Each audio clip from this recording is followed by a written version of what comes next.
Hmm, Macam nak masak untuk sarapan anak-anak lah. Untuk abang, untuk adik. Mana Mama tengok kat dapur lah. Masak nasi goreng atau roti canai. Masak nasi lemak atau roti canai.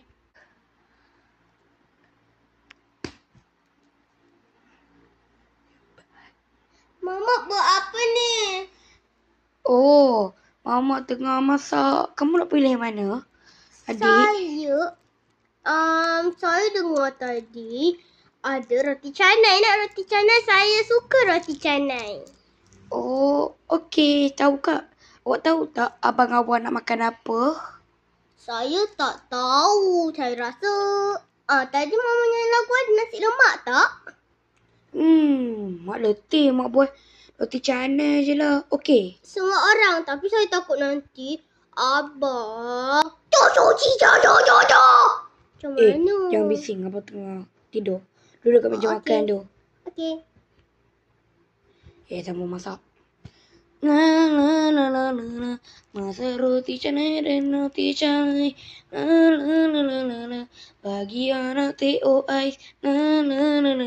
Nak makan apa ni, Mai? Astaghfirullah nak. Assalamualaikum tak, khai tak. Tu cakap kasar. Aduh. Diamlah Mama ni. Astaghfirullah mulut tu. Mama tak banyak cakap Diam ke mulut tu. Makan apa nanti saya campak makanan. Makan roti canai nak. Yelah. Akhirnya. Masak dulu Makan roti canai saya, Nah. Mama. Wow, sedapnya. Apa ni? Busuk gila lah makanan dia. Pijak je lah. Jangan. Abang ni tak rasa, semua tak rasa. Abang ni tahu pijak je. Sekati abang lah. Mana duit, Mak?